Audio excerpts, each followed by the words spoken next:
오늘 하나님께서 주신 말씀 소 제목을 칠판해 보겠습니다. 첫째, 또 다른 보혜사를 약속하심. 둘째, 예수 이름으로 보내실 성령. 셋째, 다시 오실 예수님. 이것이 요한복음 14장 우리가 읽은 16절로 31절까지에 있는 내용입니다. 여러분, 이 제목을 자세히 한번 보십시오.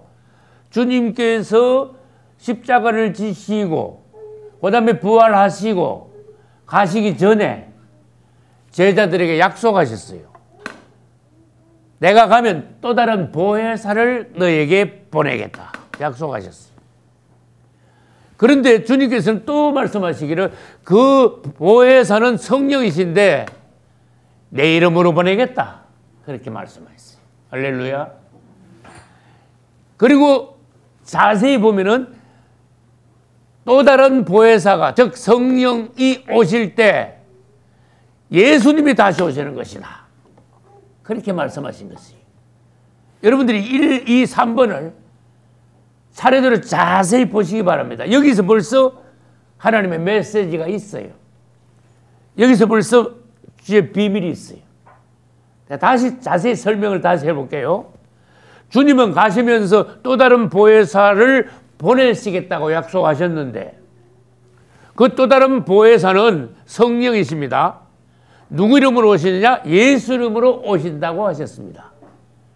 그러므로 예수 이름으로 오시는 또 다른 보혜사 성령은 바로 다시 오시는 예수님이시다. 예수님의 다른 형태의 모양이시다. 즉 주님께서 가시고 난 이후에 다른 형태로 성령의 모양으로 그분께서는 다시 오실 것이다. 할렐루야. 요한복음 1장부터 13장까지가 전반부예요. 그러면 후반부는 어떻게 되겠습니까? 요한복음 몇 장부터? 14장부터 끝장 몇 장까지? 21장까지가 뭡니까? 후반부예요. 그러면 이제 지난주에 했습니다. 전반부의 주제는 무엇인가 하면은 주님께서 성육신하여 오심으로써 하나님을 우리에게 가져오신다. 할렐루야. 여러분, 예수님이 이 땅에 성육신하여 오심으로써 하나님을 우리에게 가까이 오셨어요. 하나님이 우리에게 나타나셨어요. 예수님은 하나님을 우리에게 가져오셨어. 그래서 멀리 있던 하나님, 추상적이던 하나님이 이제는 예수님으로 인하여 어떻게 되셨다고요? 구체적이 됐어. 볼 수 있게 됐어. 만질 수 있는 하나님, 가까이 오신 하나님이 되었어. 주님을 찬양합시다. 이제 주님이 점점 우리에게 다가오는 거야. 실제가 되는 거야. 그리고 난 뒤에 후반부에 가서는 오신 하나님이 아니고 이제는 우리를 하나님께로 또 가져가시는 예수님이야. 그러니까 하나님이 우리에게 오시기도 했고 이제는 우리가 하나님께 가기도 하고. 할렐루야. 그러면 여러분, 전반부에서 하나님을 우리에게 가져오셨다는데 성경 구절을 한번 대주셔야 돼. 요한복음 1장 14절. 말씀이 육신이 되어 우리 가운데 거하심에. 할렐루야. 말씀이 육신이 되어 우리 가운데 거하셨단 말은 예수님이 육신으로서 우리에게 오셨다 그 말이에요. 오실 때 마태복음 1장 23절에 뭐라 그러셨지요? 보라, 처녀가 잉태하여 아들을 낳으리니 그 이름은 뭐라 하리라? 임마누엘이라 하리라. 이를 번역한 적 God with us. 하나님이 우리와 함께 계심이라 하심이라. 그래서 예수님이 말씀이 육신이 되어 우리 가운데 오시는 것은 God with us. 하나님이 우리에게 오신 것이다. 맞잖아요. 전반부의 주제이잖아요. 예수께서는 하나님을 우리에게 가져오셨어요. 뭐를 통하여? 질문해야 돼. 성육신을 통하여. 할렐루야. 예수님의 성육신이 없었더라면 하나님은 우리에게 가까이 오시지 않았어. 우리는 하나님에 대해서 잘 몰라. 너무 멀리 계셔. 추상적이야. 말로만 듣는, 이론적으로만, 교리로만 하나님이야. 잘 몰라, 우리는. 근데 예수님이 오시니까 하나님에 대해서 아주 구체적으로 알게 됐어. 심지어 만질 수 있게 되었어. 할렐루야. 이 후반부에 가서 봅시다. 14장, 우리가 지금 14장 하고 있잖아요. 우리를 하나님께 이제 가져가야 돼. 그거는 우리가 천국으로 갈 수 있다는 거예요. 주님을 찬양합시다. 주님이 오신 목적이 뭐냐? 하나님을 우리에게 나타내시고, 하나님을 믿게 하시고, 그 다음에는 우리를 가지고 하나님께 가져가시는 거야. 하늘나라로. 할렐루야. 우리를 천국으로 데려가시는 거예요. 그러면은 그 부분은 후반부에 있는데 그것도 성경 말씀을 대주셔야 돼. 14장 2절과 3절에 보면은 내가 가서 너희를 위하여 처소를 예비하면 그러시죠. 내가 다시 와서 너희를 내게로 영접하여 그 다음에 뭡니까? 나 있는 곳에 너희도 있게 하리라. 할렐루야. 여러분 가만히 봐요. 내가 가서 처소를 예비하면 다시 오신대. 할렐루야. 다시 오시는 예수님. 여러분 주님이 다시 오신다는 데 대하여서 여러분들이 아주 중점을 가지고 공부를 하셔야 돼. 느끼셔야 돼. 여기에 관심을 가지셔야 돼. 할렐루야. 내가 다시 와서 어떻게 하신다 그랬어요? 나 있는 곳에 너희를 영접하겠다 그랬어요. 할렐루야. 그게 14장 2절과 3절에 있는 거예요. 그럼 또 질문합니다. 전반부에 하나님 우리에게 가져오시는 것은 성육신을 통하여, 후반부에 우리를 하나님께 가져가시기 위해서는 뭐를 통하여 그것이 이루어질까요? 십자가와 부활을 통했어요. 할렐루야. 그래서 주님은 성육신도 하셨고 인생을 통하여 십자가로 가셨고 그 다음에 부활하시고 승천하심으로써 우리를 데리고 하늘에 안침바 된다 하셨습니다. 데리고 올라가신 거예요. 할렐루야. 이제 실제로 우리를 데리러 곧 오신대. 근데 사실은 앞으로 장차 주님이 재림하실 것이잖아요. 근데 2000년 전에 사실은 오셨어. 이거 있잖아. 내 이름으로 보내시죠. 성령을. 다시 오실 예수님인데 또 다른 보혜사 성령이 오신 것은 예수님이 다시 오신 거예요. 예수님이 오시면 두 번 있어. 성령으로 다시 오시고 마지막 때 천군 천사를 다 데리고 다시 오시고 백마 타고. 할렐루야. 그때 이제 공중 재림하시고 지상 재림이 있는 거예요. 그래서 주님의 다시 오심에 대하여서 우리들이 보고 그 다음에 또 다른 보혜사인 성령의 다시 오심에 대해서도 오늘 또 보아야 되겠습니다. 할렐루야. 질문하겠습니다. 또 다른 보혜사.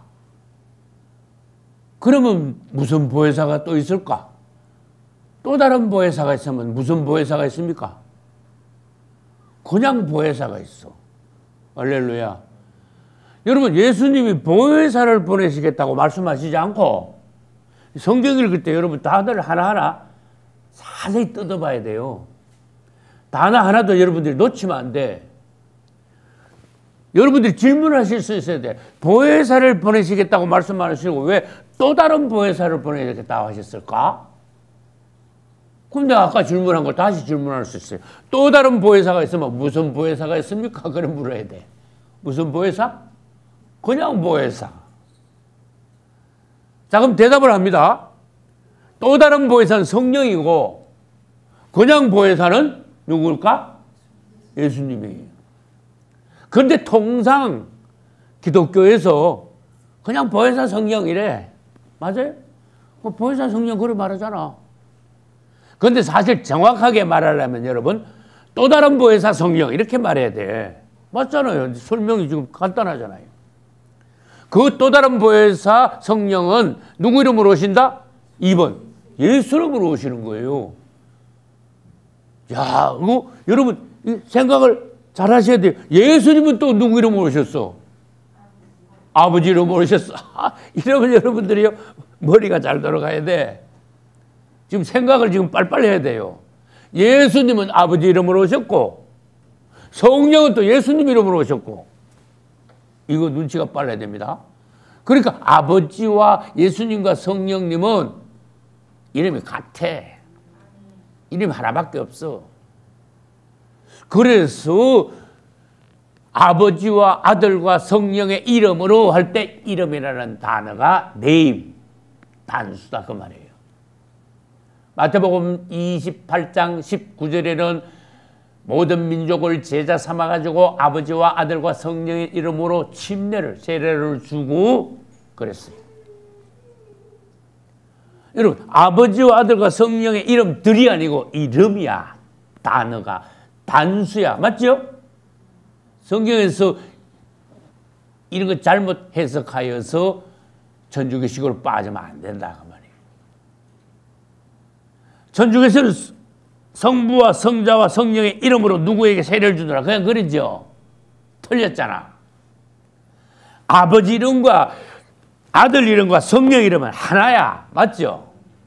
똑같아. 다시 말합니다. 대단히 중요하기 때문에 이걸 강조하지 않을 수가 없습니다. 예수님은 아버지 이름을 가지고 오셨어. 할렐루야. 성령은 누구 이름으로 보내? 예수 이름으로 보내는데, 이거 지금 오늘 다 읽었습니다. 조금 이따가 이제 차례대로 또 합니다. 그러면 정말로 우리가 깨달아야 돼. 아, 아버지와 아들과 성령 이름은 하나다, 같다. 이걸 깨달아야 되는 거예요. 그러나 잘못된 가르침으로 인해서 기독교인들이요, 아버지 따르고 아들 따르고 성령 따로인 줄 알아. 그건 틀린 거예요. 개념이 틀린 개념이에요. 우리는 그 개념을 바꾸어야 돼요. 아버지와 아들과 성령은 하나예요. 그래서 삼위일체라 그래. 그분들은 동시에 존재하면서 상호 내재해요. 좀 어렵죠? 그 다음에 호칭은 셋인데 명칭은 하나야. 호칭은 뭔데? 부르는 게 부르는 호자잖아. 호칭은 셋인데 명칭은 하나다. 이거 호칭이 부르다 그 말이야. 호칭은 몇이야? 셋이야. 명칭 이름이잖아. 명칭은 하나밖에 없어요. 호칭 부를 때는 아버지, 아들, 성령 이렇게 부르는 것 같지만은 사실은 그 세 분은 하나야. 명칭은 하나란 말이에요. 예수. 할렐루야. 아버지 이름 뭐 따로 있습니까? 성령 이름 따로 있습니까? 예수님이 그분들의 이름이에요. 그분의 이름이에요. 셋인 것 같지만 하나이다 그 말이에요. 그래서 기독교에서 교리가 나왔는데 성경에 없는 교리, 삼위일체라는 교리가 나왔어요. 세 분인 것 같지만 하나시다. 삼위, 아버지와 아들과 성령 세 위가 있는 것 같지만 일체 한 몸이시다. 그래서 그분들은 동시에 존재한단 말이에요. 아버지와 아들과 성령은 동시에 존재하셔. 동시. 존재. 아버지가 계신 곳에는 아들이 있고 아들이 있는 곳에는 아버지도 있어. 성령이 오시면 아들도 같이 오셔. 이 체험상으로 여러분들이 이제 깨달아야 돼. 그래서 이 성령론이 대단히 중요한 거예요. 제가 2006년도 10월 달에 대전 월평동 기도원에서 성령론을 했어. 그걸 참고하시면은요, 이제 이 성령에 대해서 다시 공부할 때 여러분들이 큰 은혜를 받을 수 있어요. 할렐루야. 그분들은 상호 내재해. 상호, 서로가. 상호 내재. 이게 대단히 중요한 삼위일체에 대한 아주 간단하면서도 명쾌한 해석이야. 여러분들이 이 아버지와 아들과 성령에 대해서 이제는 확실한 개념을 가지고 계셔야 돼요. 이제까지의 개념은 삼신론이야. 틀렸어. 개념이 삼신론이다 그 말이에요. 삼신, 신이 셋이야. 성부 하나님, 성자 하나님, 성령 하나님. 자꾸 이러네? 어디서 나온 거예요? 천주교에서 나왔잖아. 원래 기독교에는 성부 하나님, 성자 하나님, 성령 하나님 용어는 그런 용어가 없었어요. 그런데 성부와 성자와 성령이라는 용어를 쓰다 보니까 거기다가 하나님을 각각 붙여놓은 거야. 성부 하나님, 성자 하나님, 성령 하나님. 그래놓고 또 말은 또 뭐라 하는가 하면 삼위일체래. 그래놓고 또. 근데 개념은 또 어떻게 되냐? 나 개념 이야기했잖아요. 말은 삼위일체라 해놓고 머릿속에는 하나님이 셋이야. 완전 이단이야, 이건. 성부 하나님, 성자 하나님, 성령 하나님. 그러니까 안 가르쳐줘도 이 머릿속에는 하나님이 셋이 돼버려, 자연적으로. 이게 마귀 작전이라니까요. 완전히 하나님이 셋이게, 삼신론에 빠지게, 이단에 빠지게 마귀들이 그렇게 만들었다니까. 하나님은 한 분이시다. 할렐루야. 세 분은 동시에 존재하시고 상호 내재하신다. 아버지와 아들과 성령은 이름 하나밖에 없다. 호칭은 셋이지만 이름은 하나뿐이다. 아주 명쾌하게 여러분 삼일체에 대해서 정리를 하셔야 돼. 잘못된 가르침이 많다 그 말이에요. 용어 자체가 벌써 성부 하나님, 성자 하나님, 성령 하나님 이런 용어를 없애버려야 된다 그 말이에요. 성부, 성자, 성령이라는 용어 자체를 한국 기독교에서 목사들이 쓰면 안 된다는 거예요. 왜? 성경에도 없어. 천주교에서 들어왔어. 그러니까 우리는 예수, 너희들이 무엇을 하든지 말해라 이래라 다 누구 이름을 알아? 예수 이름을 알아. 예수 이름을 하면 돼 그냥 성경대로. 할렐루야. 성부, 성자, 성령이라는 이름을 버려라 그 말이에요. 주님을 찬양합시다. 예수님이 하신 일은 전부 다 우리를 위해서야. 참, 성경 연구해 보면 너무 감사해요. 우리를 위해서 그분은 가까이 오셨어요. 성육신 함으로써. 그래서 우리에게 하나님을 나타내셨어요. 보여주셨어요. 그래서 예수 그리스도 그분은 하나님의 표현이야. 하나님의 나타나심입니다. 이것을 육신으로 나타냈다 해가지고 체현이다 이런 단어를 써요. 성경에는 없는 용어예요. 체현이라는 단어는. 예수님이 오심으로써 우리에게 하나님을 나타내 보여주셔서 표현하고 체현으로 나타나셨어. 우리를 위해서요. 봐요. 십자가에 죽으셔서 나의 죄를 위하여. 할렐루야. 부활하셨어. 나도 주님과 함께 일으키기 위하여서 그분은 부활하셨습니다. 승천하셨습니다. 우리를 하늘로 데려가시기 위하여 그분이 하늘로 올라가셨습니다. 그리고 주님 설명했잖아. 그분과 함께 우리도 하늘에 안침바 되었다. 할렐루야. 놀랍지요? 그분이 다시 오셔. 누구 위해서 다시 오실까? 우리 위해서 다시 오시는 거예요. 우리를 데려가시기 위하여. 내가 가서 너희를 위하여 처소를 예비하면 내가 다시 와서 할렐루야. 내게로 너희를 영접하여 나 있는 곳에 너희도 있게 하리라. 다 우리를 위해서야. 성경 읽어보면요. 하나님이 하시는 일은 다 나를 위해서야. 우리에게 관심이 있어. 우리만 사랑하셔. 할렐루야. 그분은요. 우주 만물 모든 걸 다 주고라도 우리를 바꾸셔. 우리만 위하셔. 우리에게만 관심이 있어. 주님을 찬양합니다. 우리가 읽은 26절에는 보혜사, 또 다른 보혜사 성령을 보내시는데 그 보내실 성령은 누구 이름으로? 예수 이름으로 보내시겠다 그랬어요. 내 이름으로 보내실 성령, 그것이 2번입니다. 내 이름이니까 예수 이름이지. 그래서 우리는 성경을 다시 한번 찾아보고 아까 내가 말씀드린 것을 확고하게 우리들이 머리에 새겨야 돼요. 우리 인식 안에 확정 지어야 돼요. 예수님은 오실 때 아버지 이름으로 오셨다. 여러분 성경 어디에 그 말씀이 있습니까? 성경 말씀을 대해주셔야 돼요. 찾아봅시다. 요한복음 5장 43절. 5장 43절을 제가 읽겠습니다. 나는 내 아버지 이름으로 왔음에 이랬어요. 아주 중요한 말씀이에요. 이런 말씀이 성경에 여기저기 잘 없어요. 아주 특별한 말씀이니까 여러분들이 명심하셔야 돼요. 2000년 전에 예수님이 오셨는데 그분은 아버지 이름으로 오셨대요. 그런데 유대인들이 그분을 영접했습니까? 안 했죠. 그분을 배척했죠. 심지어 십자가에 못 박았죠. 그래서 그분이 여기 뭐라고 말씀하셨습니까? 벌써 너희들이 나 배반할 거다. 너희들이 나 법박을 것이다 하는 것을 여기에 벌써 암시하신 거예요. 내가 내 아버지 이름으로 왔음에 너희가 영접지 아니하나 그랬어. 너희들 나를 배척했단 말이야. 만일 다른 사람 밑줄 쳐봐요. 누가? 이 적그리스도야. 적그리스도는 장차 앞으로 한 3, 40년이나 4, 50년 뒤에 적그리스도가 나타납니다. 그럼 적그리스도는 누구 이름으로 오는 게 아니라 자기 이름으로 와. 지 이름으로 와. 이거 무슨 뜻일까? 자기 이름으로 온다는 무슨 뜻입니까? 지 이름을 높인다 그런 뜻이에요. 지 이름을 날리려고 높이려고 오는 놈이 적그리스도다 그런 뜻이에요.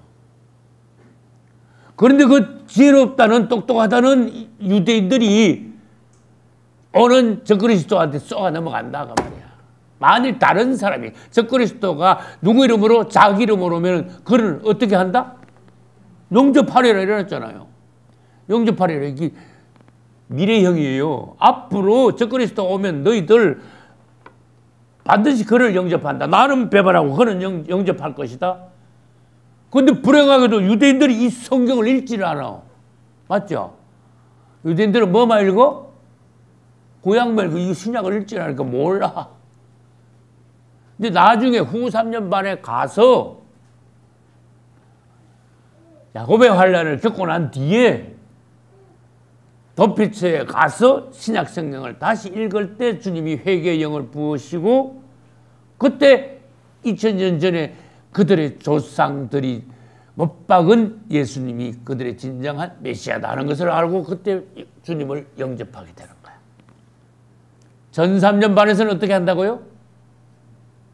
유대인들이 어리석게도 저 그리스도를 그들의 메시아로 영접할 것이다. 그런 뜻이. 그게 마태복음, 요한복음 뭐예요? 5장 43절에 나온 거예요. 그럼 다시 이제 돌아갑시다. 예수님은 누구 이름으로 오셨다고요? 여기 써놨잖아. 아버지 이름으로 오셨다. 그것도 질문합니다. 누가 다른 데 하나 더 찾아봐. 예수님이 아버지 이름으로 오셨다는 데 대해서 딴 데 또 찾아봐요. 나는 지금 아직도 안 했습니다만은 현재 요한복음 14장을 강의하고 있는데 17장에 가면은요 아주 중요한 말씀들이 나와. 예수님의 기도예요. 가보겠습니다. 요한복음 17장에 가서 11절 한번 보겠습니다. 나는 세상에 더 있지 아니하오나 저희는 세상에 있사옵고 나는 아버지께로 가옵나니 거룩하신 아버지여. 그래놓고 밑줄 쳐야 돼요. 내게 주신 뭐요? 아버지의 이름. 나는 내가 가진 성경마다 여기다 밑줄을 쳤어요. 아주 중요한 말씀이더라고. 내게 주신 아버지의 이름. 예수님은 오실 때 아버지 이름을 받아오셨대. 아버지 이름을 나에게 주셨대. 누구에게? 예수님께 아버지 이름을 주셨대. 예수님이야. 아들을 낳으니 이름을 뭐라 하라? 예수로 하라. 마태복음 1장 21절. 아들을 낳으면 그 이름을 예수로 해야 돼. 벌써 나시기 전에 이름을 지어주셨어. 근데 그 이름이 아버지께서 주신 이름이야. 아버지 이름을 가지고 오셨어. 예수라는 이름은 예수님 이름이 아니고 아버지 이름이야. 할렐루야. 근데 그 이름으로 다시 말합시다. 여기서 이제 말이 났으니까 또 예수님의 이름으로 또 누가 와? 성령이 오신대. 그러니까 아버지, 아들, 성령 이름이 하나지. 예수. 할렐루야. 그래서 다시 돌아갑시다. 우리 여러분 듣던 말씀이죠. 아버지와 아들과 성령의 이름으로 세례적 침례를 주라고 하셨을 때 사도들은요 다 깨달았어. 대번 알았어. 줄 때 성부와 성자와 성령의 이름으로 그래 안 했어. 내가 아버지와 아들과 성령의 이름으로 준다라 그렇게 안 했어. 아버지와 아들과 성령의 이름은 뭐인 줄 알았어 이미. 예수인 줄 알았죠. 그렇게 예수 이름으로 줬다는 거예요. 할렐루야. 이걸 요즘 목사들이 깨달고 예수 이름으로 다 바꿔서 줘야 돼. 미안하죠. 우리 사모님요. 세례 침례를 4번이나 받았어. 제일 처음에 장로교회 다니면서 세례를 받았네. 근데 대전서 내가 전도사로 목회할 때요. 그때요. 침례를 받았어. 근데 나중에 알고 보니까 성부와 성자와 성령 이름으로 침례를 받은 거야. 사모님 역사도 깊어. 처음에 뭘로 받았어요? 보나 마나 누구 이름으로 뭘 받았어? 제일 처음에? 성부, 성자, 성령 이름으로 세례를 받았고, 두 번째 또 보나 마나 누구 이름으로? 성부, 성자, 성령 이름으로. 그 다음 뭘 받았어? 침례를 받았어. 아, 근데 미국 선교사한테 나하고 둘이 같은 날, 그 겨울에 찬물에 막, 아우, 사모님 그거 침례 받고 감기 걸렸어.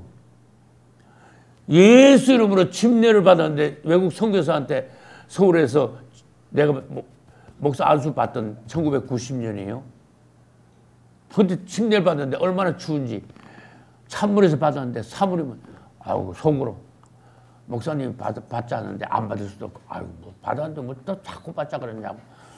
내가 내가 예수님 내가 안 믿는가 왜 자꾸 그러나 모르겠네 이러면서 속으로 중얼중얼 하면서 말은 못하고 예수님 침례를 받았네.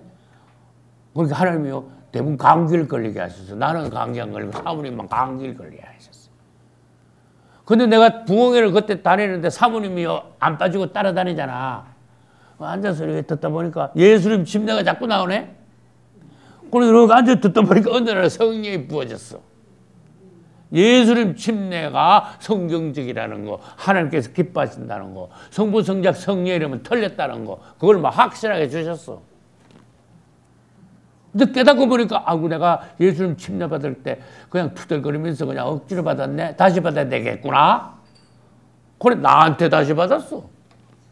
역사가 기쁘다니까? 다시 해볼까, 한번?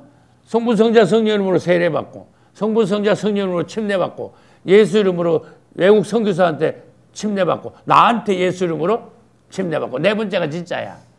할렐루야. 예수 이름으로 침례받은 여러분들을 축복합니다. 할렐루야. 그러면 제가 성경을 한 군데 더 제시합니다. 요한복음 17장 11절 말씀드렸죠. 근데 12절에 또 있어. 그 중요한 게 자꾸 나와. 12절 한번 볼까요? 내가 저희와 함께 있을 때에 내게 해주신 아버지 이름으로 또 나오잖아. 그 다음에 밑줄 치셔야 돼. 나는 성경을 연구하면서 이런 데 참 중요한 말씀이라는 걸 알고 주님께서 은혜 주시면서 밑줄 쳐가지고 특별히 내 안에 명심하게 하시더라고. 아버지 이름을 예수님께 주셨다. 그게 뭐 그렇게 중요합니까? 그럴 수도 있습니다. 그러나 얼마나 중요한지 몰라. 사람들이 엉뚱한 이름을 사용하니까 틀린 이름을 가지고 자꾸 써먹고 있으니까 예수 이름은 어디가고 없으니까 이런 것을 강조하지 않을 수가 없는 거예요. 왜? 바로잡기 위하여서. 질문합니다. 사도행전 19장에 보면은 사도 바울이 윗지방으로 해서 에베소 교회에 갔습니다. 12명을 앉혀놓고 너희가 믿을 때 성령 받았느냐? 그랬어요. 맞죠? 그러니까 그들이 대답하기를 아니요. 우리는 성령이 있음도 듣지 못했습니다. 그러니까 사도 바울이 아주 주의 종다와 딱 질문했어. 무슨 질문을 했을까? 그러면 너희가 무슨 세례를 받았냐? 내가 그랬어요. 오늘날 목사들은 이렇게 안 합니다. 그랬어요. 왜 그렇게 안 합니까? 성경 읽고 그대로 해야지. 성령 못 받았다니까 기도 많이 하시오. 금식하시오. 막 안 그랬어. 그럼 너희가 무슨 세례 받았냐? 그걸 물어보랬어. 그러니까 딱 말하기를 우린 요한의 세례 받았는데요. 그러니까 사도 바울이 그러면 그렇지. 틀렸어. 그랬어요. 너희들은 요한의 때가 지나간 걸 모르느냐? 요한은 그 뒤에 오시는 예수 그리스도를 증거하러 오신 자야. 그러니까 지금은 요한의 침례를 받는 것이 아니라 예수 이름으로 침례를 받아야 돼. 그리고 예수 이름으로 침례를 줬습니다. 12명에게. 할렐루야. 그리고 그들이 물에서 올라올 때 뭐 했을까? 안수를 한 거야. 전부 다. 전부 다 어떻게 됐어요? 전부 성령 받은 거야. 할렐루야. 엉터리 이름으로 잘못된 세례 받고 성령 받을 수 있습니까? 물로 거듭난 것이 잘못됐으니까 성령을 거듭난 것도 안 된다 그 말이야. 한국교회가 다 그렇잖아. 그래서 사도 바울은 에베소 교회 가가지고 잘못된 침례를 바로 주고 안수하여 성령까지 받겠습니다. 그래서 그때 내가 뭐라 했는가 하면 오늘날 한국 기독교는 요한의 침례보다 더 못한 침례예요. 내가 그랬어. 요한은 회개라도 옳게 씻기고 침례 줬지? 내가 그랬죠. 맞잖아, 내 말이. 그 다음에 중요한 건 뭔지 아세요? 다 틀린 이름으로 잘못된 세례를 줬잖아. 그러니까 전부 다 다시 줘야 돼. 내가 그랬어요. 아십니까? 다시 주는데 뭐 이 있습니까? 엉터리 목사들 뭐라 하는지 알아? 천주교에서 영세 받고 온 거 그거 인정해 줘야 되는데 아이고 내가 그랬어. 왜 목회를 하는지 모르겠네. 양들 다 죽인다 그랬어. 다 지옥으로 끌고 가는 거야 이제. 그래가지고 어떻게 양들을 구원시키냐 그 말이에요. 성경을 똑바로 읽고 성경대로 해줘야지. 초대교회 사도들이 한 대로 해줘야지. 할렐루야. 그래서 내가 다시 말합니다. 오늘날 이 기독교에서 준 세례 침례는 99%가 틀렸어. 다 어떻게 해야 돼? 다 새로 받아야 돼. 정신없어 지금. 다 새로 받으려면. 우리는 성경대로 합시다. 할렐루야. 자, 다시 정리합니다. 성령이 오시는데 성령은 예수 이름으로 오신다 그랬어. 예수님은 아버지 이름으로 오신다. 성경 구절 말씀드렸죠. 그 다음에 26절에서 성령은 누구 이름으로 오신다? 예수 이름으로, 내 이름으로 보낼 성령. 그렇게 예수 이름으로 오실 성령. 할렐루야.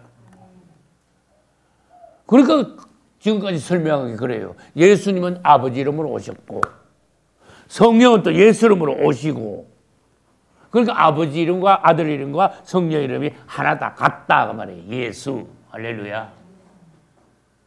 근데 내가 말할게 하면 맞나 안 맞나 들어봐요. 요즘 사람들이 기독교인들이 아들 이름이 예수라는 건 너무 잘 알아. 근데 성령이 예수 이름으로 오시는 데 대해서 희미해.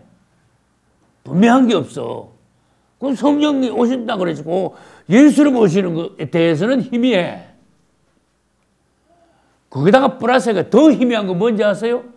아버지 이름이 예수다 그러면 노인 것 같아. 노야 노. 안 믿어져. 이해가 안 가. 내 말 맞을걸. 그래서 이걸 뜯어고쳐야 된다 그 말이에요. 이 사상을. 아버지 이름은 예수예요. 왜? 아들하고 아버지하고 하나니까. 우리 아들 이마태는 이마태 이름 따로 있고 뭐요? 내 이름 이형 이름 따로 있잖아. 그런데 이 인간의 이 부자 관계하고 하나님 아버지하고 아들 예수님하고 관계 달라. 아버지하고 아들하고 이름이 같아버렸어. 할렐루야. 같았잖아.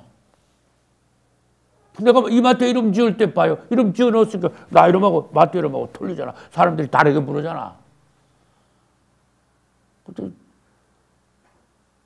무슨 소리 한번 해볼까? 마태가 1999년에 났어. 근데 사모님이 배가 이만큼 불렀는데 배가 최대한 배가 불렀을 때 딱 마태 나기 직전에 하필 그때 부흥회를 했어. 근데 병원에 가니까 부흥회 날짜 전에 아기가 나을 거래. 그건 야단 난 거야 지금. 야, 부흥회 전에 아기 놓으면 보통 사건 아닌데. 좀 밀어주십시오. 내가 그랬어. 좀 연기를 해 주십시오. 근데 부흥회를 딱 시작할 때까지 마태가 안 나왔어. 그러니까 아슬아슬해. 주여 조금만 좀 연기 좀 해 주십시오. 그래 부흥회를 그 노집살 말 알아. 부흥회를 며칠 하는데 월요일에서 그때는 길게 해서 목요일까지인가 했어. 월, 화, 수, 목 하는데 얼마나 아슬아슬하겠어.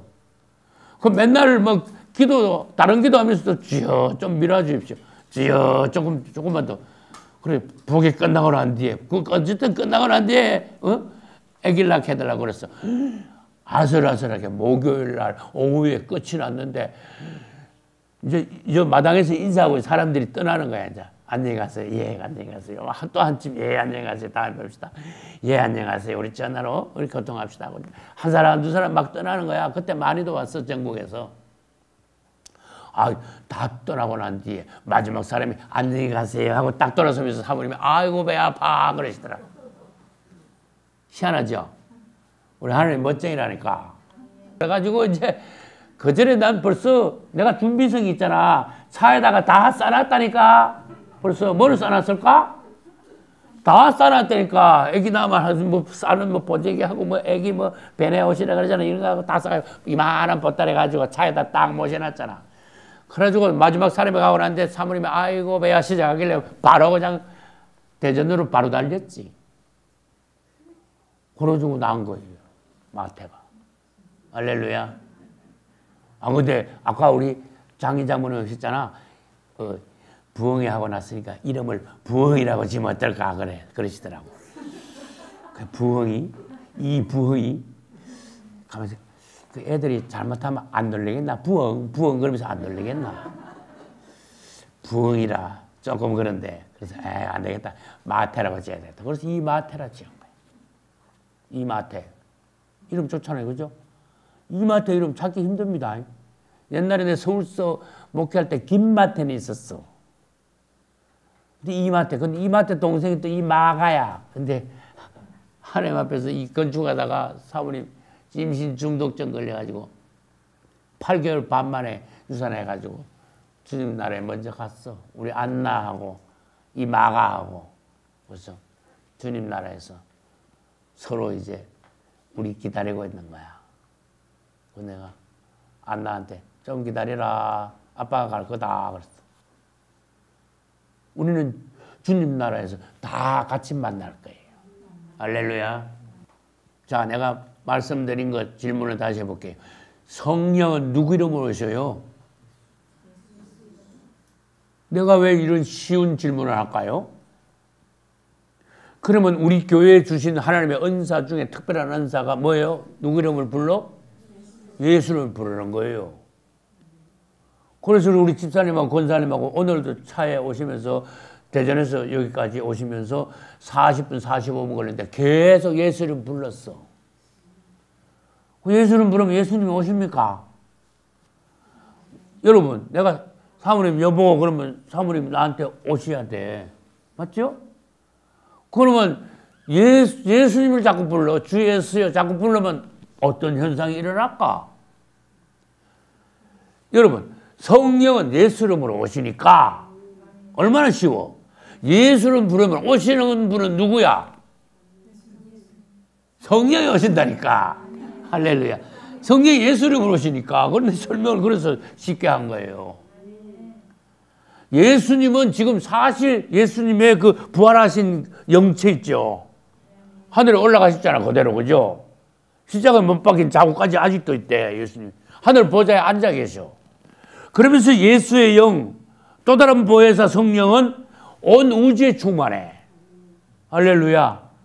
그럼 우리가 예수 이름 부를 때 온 우주에 충만하신 예수님 이름으로 오실 성령이 우리에게 오시는 것이다. 할렐루야. 이 놀라운 법칙을 알아야 돼요. 성령 충만의 비결.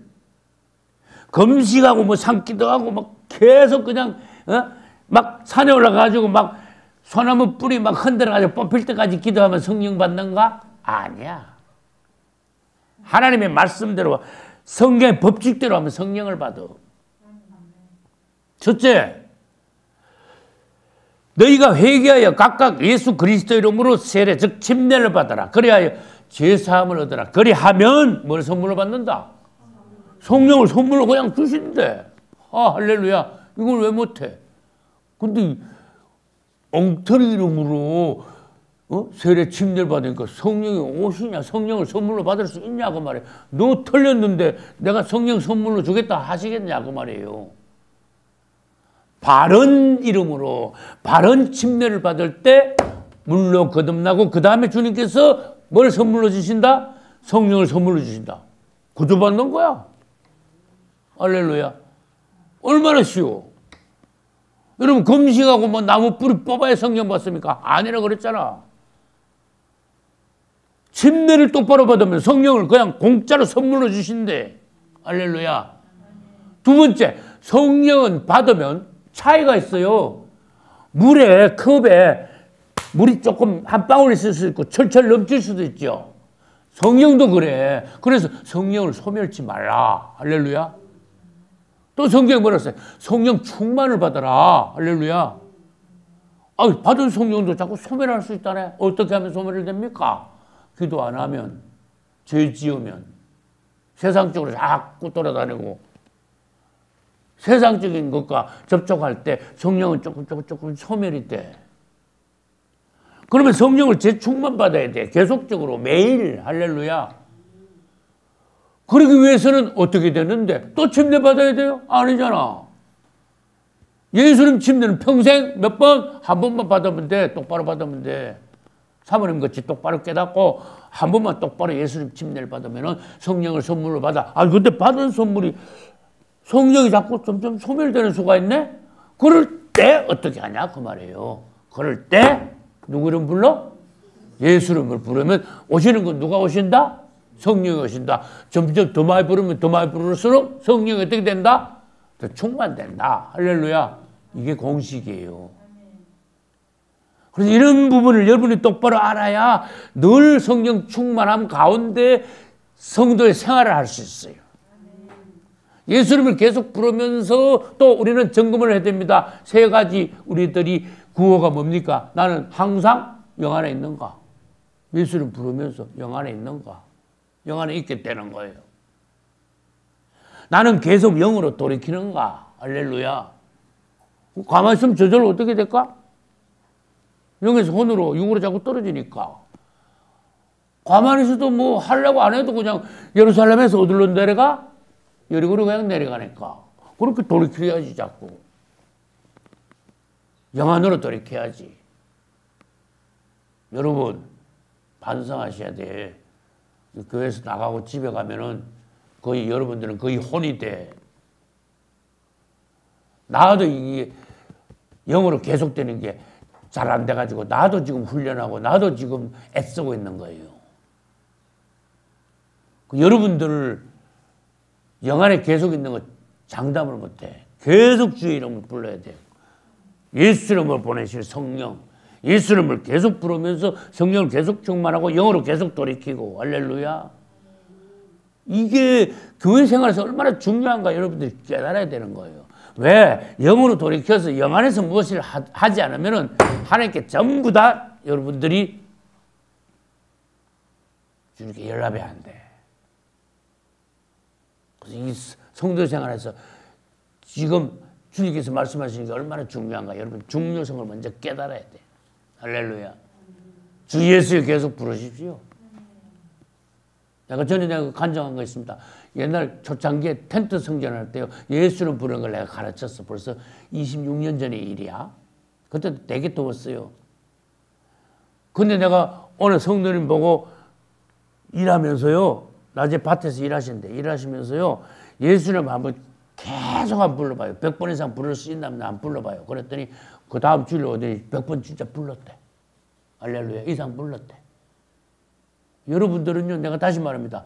1000번 이상 불러봐, 한 번. 할렐루야. 나만큼 불러봐, 한 번. 할렐루야. 성령 충만되나 안 되나 한번 시험을 한번 해봐요. 할렐루야.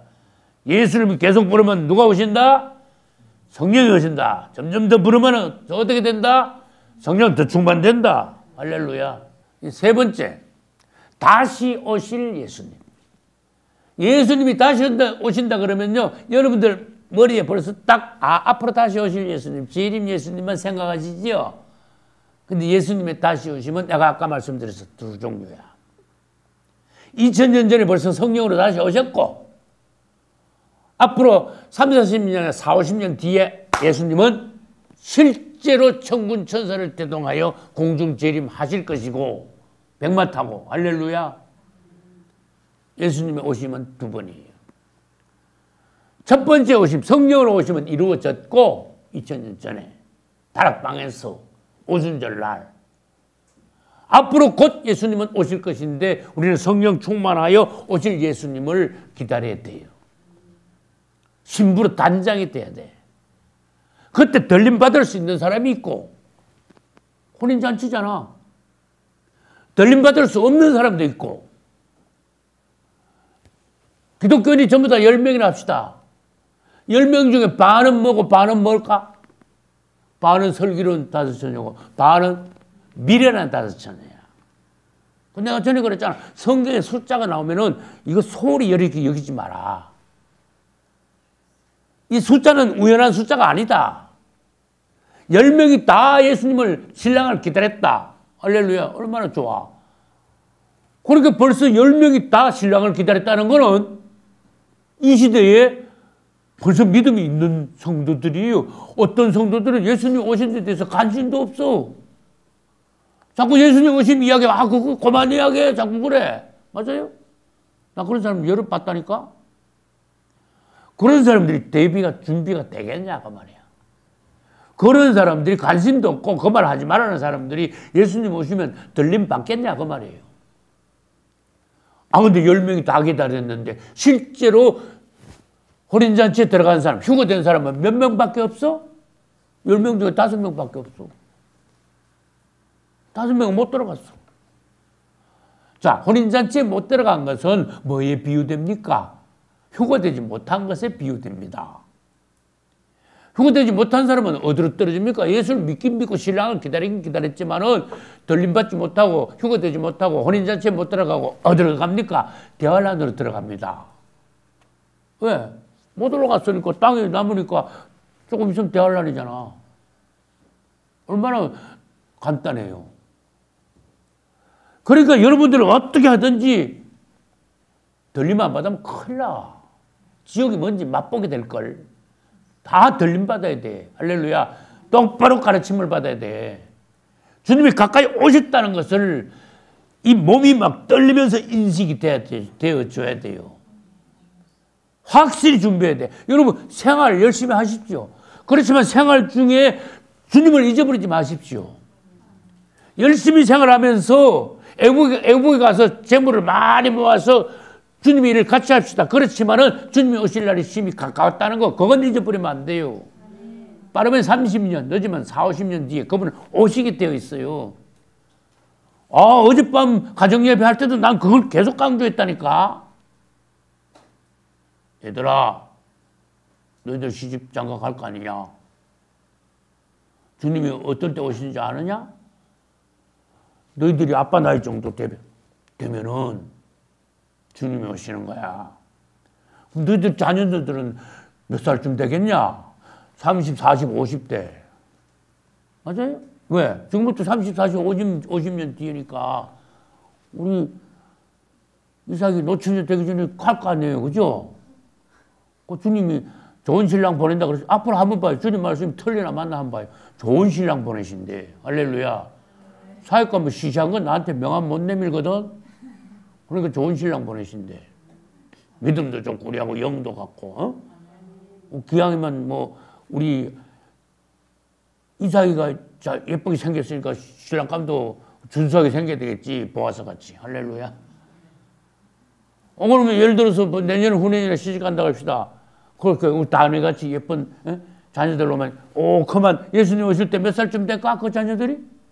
30, 40, 50대.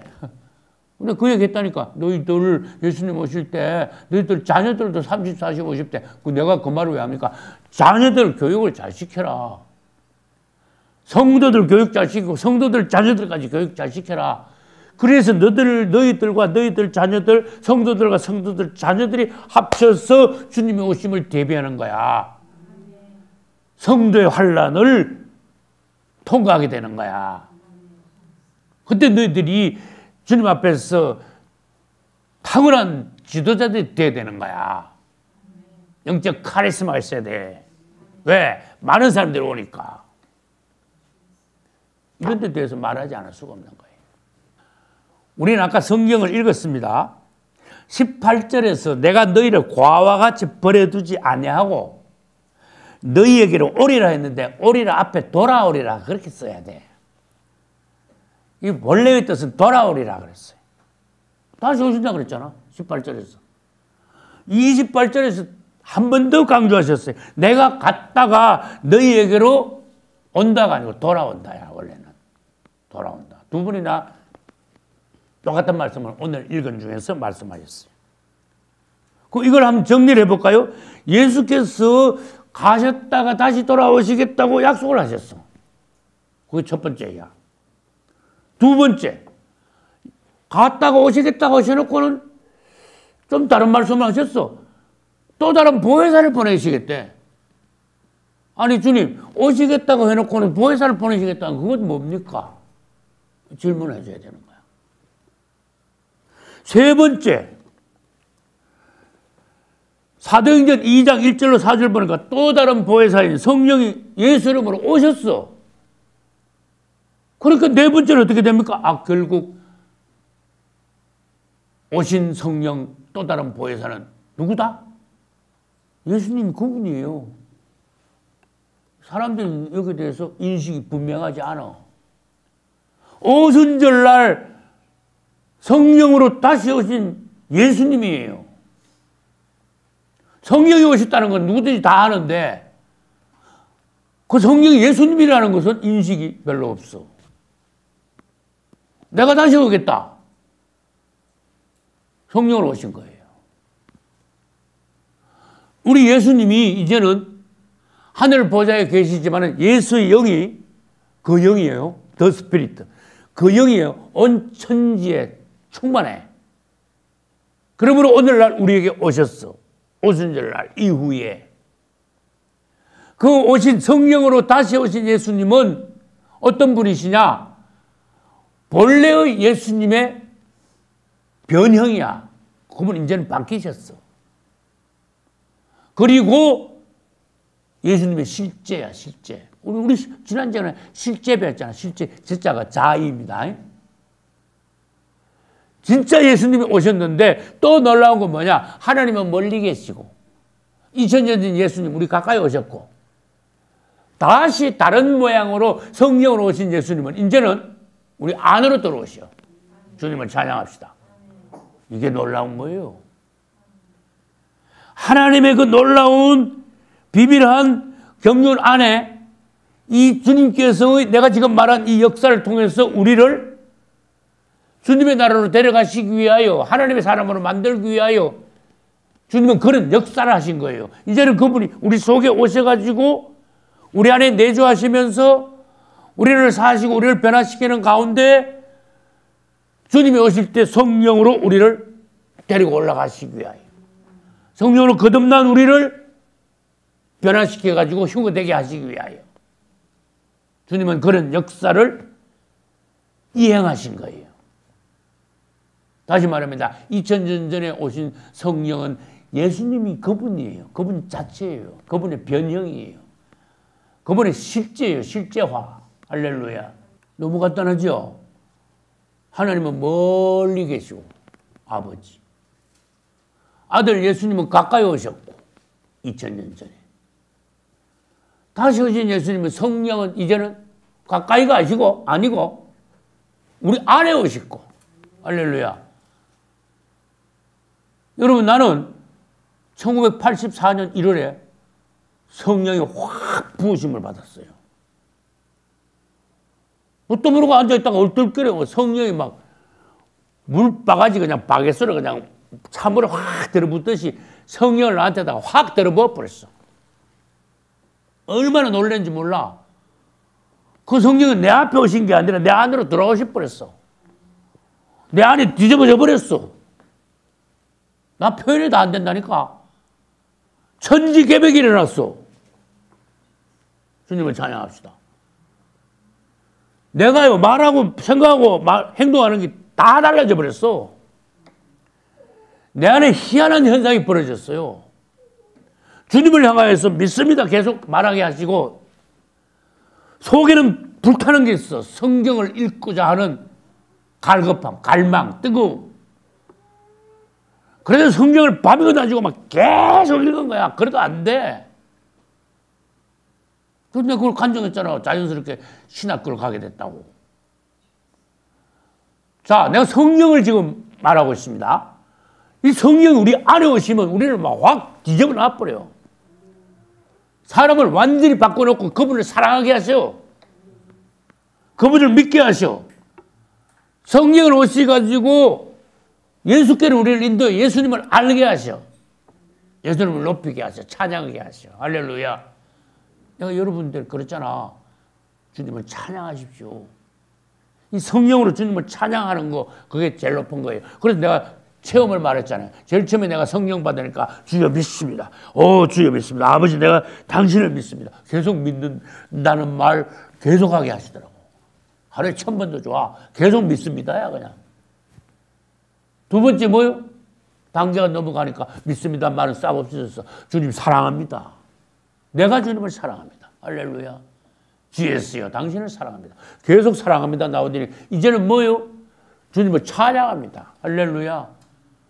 그래서 나는 믿습니다, 사랑합니다 보다 찬양합니다가 제일 높다는 걸 나는 알아, 내 체험으로. 그래서 여러분들에게 주님을 찬양하라 그런 거예요. 찬양하라. 여러분들 중에 몇 명은 간증할 때 주님을 찬양합니다를 잘해. 나머지 사람들은 훈련을 더 하셔야 돼. 주님을 찬양합니다. 할렐루야.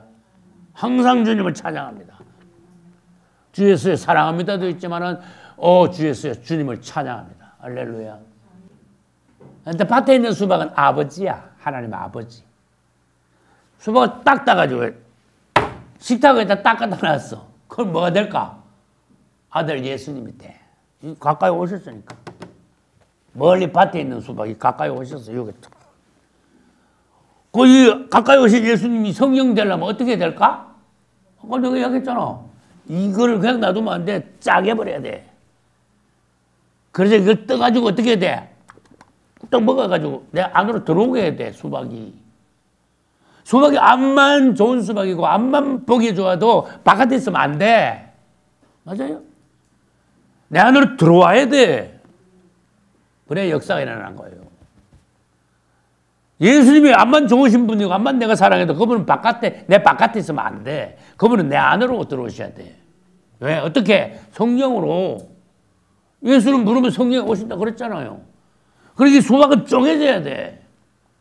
쪼개지고 접이 돼가지고 내 안에 들어오시는 과정이 예수님 인생을 통과하시고 십자가에 가시고 부활하시는 그 과정이 쪼개지고 내 안에 들어오시는 과정이에요. 할렐루야. 그래서 성령으로 오시겠어. 내 안으로 들어오시게 됐잖아. 주님은 찬양합시다. 얼마나 좋아.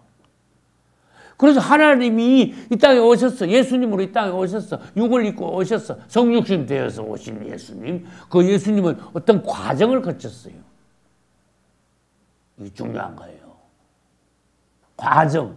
내가 이런 단어를 쓴 것을 여러분들이 잘 들으셔야 돼. 하나님은 성육신대가 오셔가지고 과정을 거쳤어. 이 과정을 통과하시고 가셨어. 과정을 한번 봅시다. 자, 지금부터 과정을 거치신 하나님에 대해서 설명을 하겠습니다. 이 성령과 연결되는 거예요. 이제 하나님이 계셔. 하늘에 계셨어. 그분은 오셨어. 예수 그리스도로. 맞죠? 멀리 계시던 하나님이 이제 땅으로 내려오셔서 우리 가까이 오셨어. 근데 과정이라는 이야기 했잖아요. 그 과정을 거쳐. 인생이라는 과정을 거쳤어요. 33년 반 동안. 그러고 난 뒤에 그분은 어디로 가셨는가 하면은 십자가로 가셨죠. 그러고 난 뒤에 3일 만에 그분은 뭐 하셨어요? 부활을 하셨어. 부활하시고 난 뒤에 40일 후에 성천하셨는데 그리고 열흘 뒤에 성령으로 그분은 다시 오셨어. 할렐루야. 내가 왜 이거를 설명드리는가 하면은 구약의 하나님을 기름으로 비유할 때 그분은 감람유라 그랬어요. 감람기름. 원래 하나님은 감람유야. 감람유 되시는 주님이 오셨어. 그리고 인생을 통과하시면서 십자가와 부활을 그분은 통과하실 때 과정을 거친 거예요. 뭐가 더해졌어. 할렐루야. 여러분 봐요. 구약시대 때에 하나님을 뭘로 비유했다고요? 감람기름에 비유됐어. 그래서 과정을 거쳤단 말은 감람기름에 뭐가 더해졌다는 뜻이야. 그래서 구약 성경에 보면은 감람유에다가 뭐를 더해라 했는가 하면 네 가지 향품을 더해래. 모략, 육개, 그 다음에 창포, 계피. 모략, 육개, 창포, 계피를 감람유하고 비밀한 방법으로 대제사장만 만들 수 있어요. 이걸 만들면 거기서 뭐가 나올까? 관유가 나오는 거야. 이거 굉장히 중요한 거예요. 자, 그러면은 하나님께서 세우시는 왕, 제사장, 또 한 사람 누구? 선지자, 예언자들이에요. 이 사람들에게는 기름을 부으라 그랬어. 맞아요? 그 기름 부을 때 감람유 부어야 될까? 관유 부어야 될까? 관유를 부어야 돼요. 감람유 부으면 안 돼. 관유를 붓는데 이 관유를 붓는 사람은 하나님의 영으로 충만되는 사람이야. 하나님이 보증하시고 보장하는 사람이야. 하나님이 일하는 사람이야. 특별하게 이 땅에서 택함 받았어. 그래서 특별히 거룩한, 지극히 거룩한 기름, 관유를 부은 거야. 이 관자가 부을 관자예요. 오늘날 성령 이꼬르 관유야. 예수 이름으로 보내실 성령 있죠. 성령은 바로 관유야. 오늘날로 해석하면. 예수님 어떤 과정을 통과했죠. 그래서 성령으로 오셨죠. 그 성령 구약시대 때 하나님의 성신, 초대교회 시대 때 오순절 이전에 어떤 성령의 역사인데 그 성령하고 달라. 거기다 뭔가 더 더해졌어. 그래서 내가 과정을 거쳤다 그랬잖아. 과정을 거친 것은 뭐냐? 모략, 육개, 창포, 계피가 더해진 것이다. 그래서 오늘날 부어지는 성령은 관유하고 같은 것인데 이 성령이 오늘날 우리에게 부어질 때 구약시대로 말하면 뭐예요? 왕, 제사장, 선지자와 같이 우리에게 부어진다고. 주님을 찬양합니다. 여러분이 성령 받았는데 그 성령이 보통 성령이 아니라는 거예요. 구약시대 때 관유의 부음을 여러분들이 받은 거예요. 내가 1984년에 받은 성령이 이 감람유를 나는 부음 받은 게 아니라 나한테 관유를 주님이 부으셨어. 놀라운 거예요. 그것이 과정을 통과하신 성령이라 해가지고 성경에서는요 더 스피리트라 그래. 이런 용어를 써요. 더 스피리트. 그 영이라는 단어를 써. 할렐루야. 그 영이 뭐예요? 관유의 성령이에요. 관유. 여러분들이 더욱더 충만할 때 이 관유의 성령이 여러분들에게 더 충만하게 넘치도록, 내 자리 넘치는 아니다. 넘치도록 부어지는 거예요. 우리가 성령에 관하여서 말씀을 들을 때 이런 데 대하여서 여러분들이 말씀을 들어야 더욱더 어떻게 성령을 갈망하게 되고 예수님을 더 부르고 성령을 더 충만하게 되고 충만하면 유지하게 되고 그래서 여러분들이 정말로 주님께서 보시기에 높은 성도의 생활을 할 수 있는 거예요. 주님을 찬양합니다. 이 성령에 관한 말씀은 대단히 중요하므로 다음 주에 15장으로 넘어가는 게 아니고 성령에 관하여서 더 보기로 하겠습니다. 성령이란 무엇인가? 그 다음에 성령의 위격. 삼일체 중에서 성령의 위격. 성령의 이름이 또 여러 가지예요. 이 더 스피리트도 내가 말했잖아. 그것도 성령의 이름이에요. 그 다음에 성령의 역할, 성령이 무슨 역할을 하느냐, 무슨 일을 하느냐, 어떤 역사를 일으키느냐. 그 다음에 내적으로 성령의 열매는 무엇이고 외적으로 성령의 뭐요? 은사는 무엇이냐. 열매는 내적인 것이고 맞죠? 은사는 뭐예요? 외적인 거야. 성령이 바깥으로 부어지는 게 있고 그건 능력입니다. 성령이 안으로 충만한 경우가 있어요. 할렐루야. 내적인 충만이야. 그래서 안으로 성령이 충만 받을 때 안에서 성령의 열매가 맺어져요. 사랑과 희락과 합병과 인내와 자비와 양성과 충성과 온유와 절제라. 맞죠? 이 9가지 성령의 열매를 맺는 것은 성령이 내주하심으로 내적 충만이 가져온 결과 성령의 열매를 맺는 거예요. 여러분들이 점검하셔야 돼. 내가 성령의 열매를 얼마나 맺었는가. 그 다음에 오순절날 부어진 이 성령은요, 바깥으로 능력을 주셨어. 성령의 은사예요. 9가지 은사가 있잖아. 고린도전서에서 성령의 9가지 은사는 우리 바깥에 부어줌으로써 우리가 하나님의 일을 할 수 있도록 능력을 주셔. 군인으로 말하면 무기가 아주 강력한 무기를 주셔. 성령의 열매는 사람을 바꿔놔. 뭐 사람과 이렇게 합병의 사람이라고 말이야. 사람을 바꿔놓는 거예요. 그래서 여러분들은 성령의 열매도 맺고 성령의 은사도 받고 할렐루야. 그래서 하나님을 하셔야 돼. 이 성령이 너무 중요하니까 다음 주, 그 다음에 뭐 또 보면 알겠습니다. 주님께서 주시는 대로 그 다음 주까지 할지 다음 주에 마칠지 성령에 관해서 여러분들이 말씀 듣고 성령에 관해 말씀 들으면 성령 충만 받게 되어 있어. 할렐루야. 성령 충만하시기를 예수 이름으로 축복합니다.